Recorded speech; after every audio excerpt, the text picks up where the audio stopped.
तो दोस्तों आईपीएल 2023 को लेकर कोलकाता नाइट राइडर्स टीम के बेहतरीन ऑलराउंडर आंद्रे रसल ने एक बहुत ही बड़ा बयान दिया है और आंद्रे रसल ने बताया है कि कोलकाता नाइट राइडर्स इस सीजन में इतनी खराब क्रिकेट क्यों खेल रही है और क्या आईपीएल 2023 में केकेआर कमबैक कर पाएगी या फिर नहीं, और हैदराबाद के खिलाफ होने वाले मुकाबले में कोलकाता नाइट राइडर्स की प्लेइंग 11 में क्या क्या बदलाव होंगे बताया है सब कुछ उसने। और दोस्तों क्या क्या कुछ कहा है रसल ने बताएंगे सब कुछ आपको इस वीडियो में। लेकिन इससे पहले अगर आप भी कोलकाता नाइट राइडर्स को इस साल प्लेऑफ में किसी भी हाल में पहुंचते देखना चाहते हैं तो आप हमारे इस वीडियो को कर दें दिल से एक लाइक। आईपीएल 2023 में इस साल कोलकाता नाइट राइडर्स अभी तक कुल 9 मुकाबले खेल चुकी है, जिसमें सिर्फ 3 ही मुकाबले में केकेआर को जीत मिली और 6 मुकाबलों में केकेआर को हार का सामना करना पड़ा है। लगातार सभी खिलाड़ियों की तरफ से बहुत ही खराब और घटिया किस्म का प्रदर्शन देखने को मिल रहा है, जिसकी वजह से केकेआर लगातार मुकाबले हार रही है।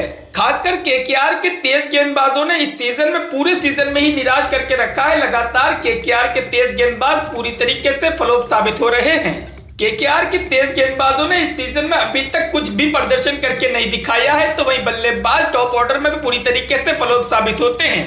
पिछले मैच में बहुत ही खराब प्रदर्शन करने के बाद केकेआर को गुजरात टाइटंस के खिलाफ जैसे ही हार मिली थी और केकेआर के ऑलराउंडर आंद्रे रसल से प्रेस कॉन्फ्रेंस में इसके बारे में पूछा गया कि केकेआर इस सीजन में इतनी खराब प्रदर्शन क्यों कर रही है, लगातार केकेआर मैच पर मैच हारे क्यों जा रही है।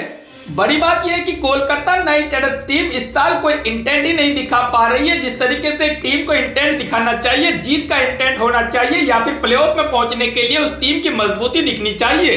तो दोस्तों रसल ने बहुत ही साफ सुथरा अंदाज में जवाब देते हुए कहा है कि ये बहुत ही अच्छी बात आपने कही है कि हमारा टीम कॉम्बिनेशन इस साल सही नहीं बैठ रहा है। आंद्रे रसल ने कहा है कि एक श्रेयस अय्यर की चोट लग जाने के बाद कोलकाता नाइट राइडर्स की प्लेइंग 11 वैसे ही पूरी तरीके से बिखर गई थी जैसे श्रेयस अय्यर को चोट लगी थी। केकेआर की बैटिंग लाइनअप में बहुत ही ज्यादा उथल पुथल मच गया था, लेकिन जेसन रॉय के आने के बाद केकेआर की प्लेइंग 11 थोड़ी सी सुधरी हुई लग रही थी, लेकिन रॉय एक ओवर सीरीज बल्लेबाज हो जाते हैं, इसीलिए केकेआर की प्लेइंग 11 को बैठाना बहुत ही मुश्किल होता है।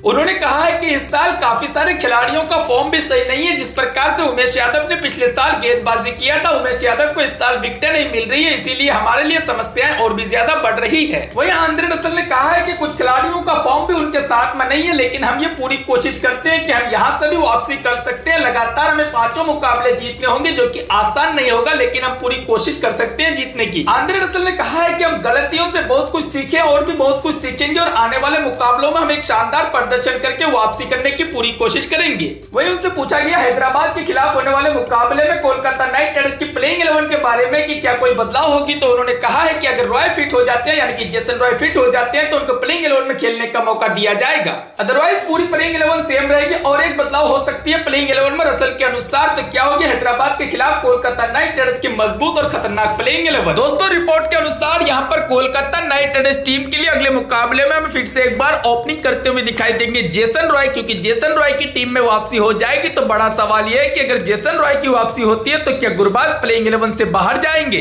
क्योंकि अगर देखा जाए तो पिछले मुकाबले में रहमानुल्लाह गुरबाज के अलावा केकेआर के किसी और बल्लेबाज ने रन नहीं बनाया था। गुरबाज ने अकेले 81 रनों की शानदार पारी खेली थी 200 के ऊपर के स्ट्राइक रेट से। तो गुरबाज की शानदार पारी की बदौलत कोलकाता नाइट राइडर्स कुल इतने सारे स्कोर्स लगा पाई थी बोर्ड पर। तो बड़ा सवाल यह कि रॉय के आने के बाद क्या गुरबाज को प्लेइंग 11 से बाहर किया जाएगा या फिर डेविड विजय को बाहर करके गुरबाज और जेसन रॉय दोनों बल्लेबाज से ओपनिंग कराया जाएगा।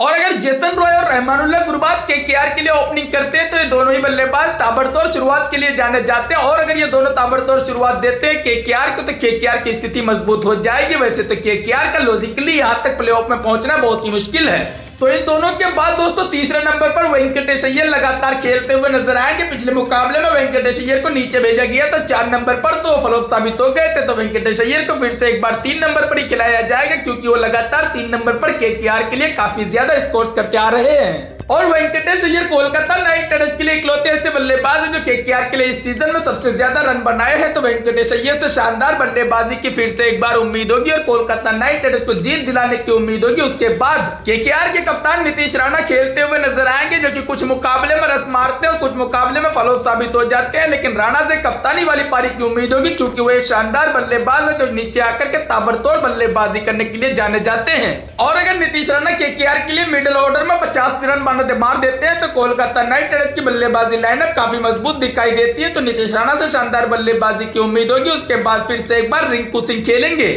बड़ी अफसोस की बात है कि रिंकू सिंह नीचे आकर के हर मैच में रस नहीं मार पाते, लेकिन रिंकू सिंह के अलावा कोई और बल्लेबाज मैदान में खड़ा नहीं हो पाता है। लेकिन रिंकू सिंह नीचे आकर शानदार बल्लेबाजी करते हैं, हर मैच में उनके बल्ले से रस देखने को मिलता है। सिर्फ पिछले मुकाबले में नहीं मार पाए थे। तो रिंकू सिंह से फिर से एक बार शानदार बल्लेबाजी की उम्मीद होगी और केकेआर को मैच जीत दिलाने की उम्मीद होगी। रिंकू सिंह के बाद केकेआर के Russell the muscle Andre Russell खेलते हुए नजर आएंगे। वैसे तो दोस्तों कोलकाता नाइट राइडर्स टीम की रील की हड्डी माना जाता है आंद्रे रसल को, लेकिन आंद्रे रसल का परफॉर्मेंस कुछ समय से अच्छा नहीं चल रहा है। लेकिन पिछले मुकाबले में उन्होंने शानदार बल्लेबाजी किया था, 19 गेंदों में 34 रन मारे थे और लगातार Andre Russell Kolkata night Riders के लिए शानदार गेंदबाजी करते जा रहे हैं। तो आंद्रे रसल से लगातार शानदार प्रदर्शन की उम्मीद होगी। आंद्रे रसल के बाद यहाँ पर सुनील नरेन को फिर से खेलने का मौका मिलेगा।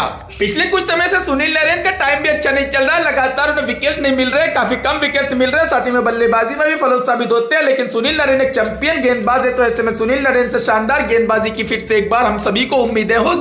दोस्तों सुनील नरेन के बाद यहाँ पर रिपोर्ट्स के अनुसार माना जा रहा है कि उमेश यादव को प्लेइंग 11 से जो ड्रॉप किया गया था तो वो ड्रॉप भी रहेंगे। उनकी जगह शार्दुल ठाकुर हमें लगातार खेलते हुए नजर आएंगे। और अगर शार्दुल ठाकुर केकेआर की प्लेइंग 11 में खेलते हैं तो उन्हें गेंदबाजी जरूर कराना चाहिए। अगर शार्दुल ठाकुर गेंदबाजी करते हैं तो कोलकाता नाइट राइडर्स की टीम और भी मजबूत दिखाई देगी। तो ऐसे में शार्दुल ठाकुर से भी शानदार प्रदर्शन की उम्मीद होगी। उसके बाद यहाँ पर हर्षित राणा खेलते हुए नजर आएंगे। हर्षित राणा ने पिछले मुकाबले में शानदार गेंदबाजी किया था, उमेश यादव से बेहतर गेंदबाजी किया था, तो उनकी जगह हर्षित राणा लगातार खेलते हुए नजर आएंगे। अगर बात करें स्पिन गेंदबाजों की तो यहाँ पर वरुण चक्रवर्ती और सुयश शर्मा की जोड़ी लगातार खेलते हुए नजर आएगी।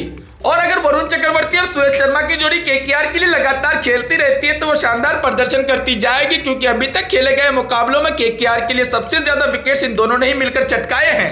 केकेआर के लिए सबसे ज्यादा विकेट चटकाने वाले गेंदबाज रहे इस सीजन में वरुण चक्रवर्ती, जिन्होंने 13 विकेट चटकाए हैं। तो वहीं सुयश शर्मा ने केकेआर के लिए सिर्फ 7 मैचों में 9 विकेट चटकाए हैं। तो इन दोनों गेंदबाजों की जोड़ी केकेआर के लिए काफी फायदेमंद साबित होती है, तो लगातार इन्हें खिलाया जाएगा।